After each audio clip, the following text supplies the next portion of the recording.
जय शिवराय, मी पांडुरंग कदम। आज आपण आहोत बाबा वडापाव सेंटर। आपल्याला दिसत असेल, आता सगळ्यांना माहिती आहे आणि मी स्वतः या ठिकाणी वडापाव खातोय। आपल्या सगळ्यांना या ठिकाणी कदाचित दिसत असेल।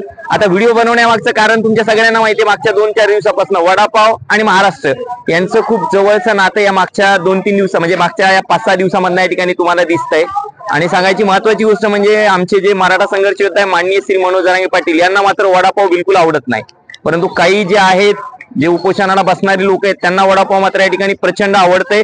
आणि त्याच्यामुळे मी या ठिकाणी खास आज वडापाव खाण्यासाठी या ठिकाणी बाबा वडापाव या ठिकाणी आलेलो आहे।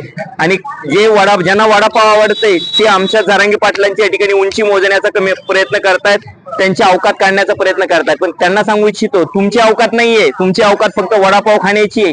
लक्षात येते का? तुम्ही आमच्या जरांगे पाटलाची अवकात काढू नका। जरांगे पाटलांची अवकात काढायला तुम्ही सगळ्या महाराष्ट्राने पाहिलेले जरांगे पाटील कोण आहेत, त्यांची अवकात काय, त्यांची बुद्धिमत्ता काय हे सगळ्यांना माहिती आहे। तुमची बुद्धिमत्ता काय हे सगळ्या सांगायची गरज नाही। आतापर्यंत मी तुम्हाला कुत्र म्हणूनच संबोधत होतो, परंतु तुम्ही उपोषणाला बसलात त्यावेळेसपासून या ठिकाणी हाके तुला कुत्र म्हणणं सोडून दिले का? तू उपोषणाला बसलाय, जरी चुकीच्या मागणीसाठी या ठिकाणी उपोषणाला बसला असला तरी सुद्धा तू उपोषणाला बसलाय, म्हणून तुला या ठिकाणी कुत्र म्हणणं मी या ठिकाणी टाळतोय।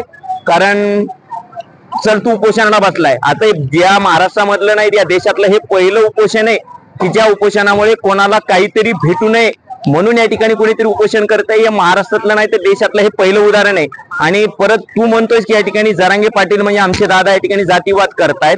जातीवाद करणारा तू आहेस हाके, आणि आमच्या दादाला या ठिकाणी नाव ठेवण्याचा प्रयत्न करतोयस की या ठिकाणी दादा जातीवाद करतात। आम्ही फक्त आमच्या हक्काचं आरक्षण मागण्याचा या ठिकाणी प्रयत्न करतोय, आणि त्याला जर या ठिकाणी तू जातीवाद म्हणत असेल तर तुझ्यासारखा जातीवादी तूच आहेस।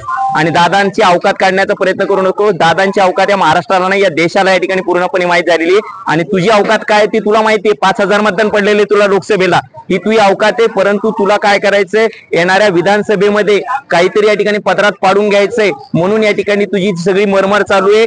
आणि दुसरी महत्वाची गोष्ट, तुला कोणी बसवलंय, काय बसवलंय, आणि आज तुझं उपोषण सुद्धा सोडवण्यासाठी कोण कोण आलं होतं, काय काय आलं होतं आपल्या सगळ्यांना माहिती आहे। त्यामुळे या ठिकाणी तुला तुर्तसा आणखीन बोलण्यासारखं खूप काही आहे। निश्चितपणे निवांतपणे या ठिकाणी तुझ्याबद्दल बोलूयात, परंतु खास तुझा आवडीचा वडापाव खाण्यासाठी या ठिकाणी मुद्दामून शेलूचा प्रसिद्ध असणाऱ्या बाबा वडापाव सेंटर या ठिकाणी आलेलो होतो।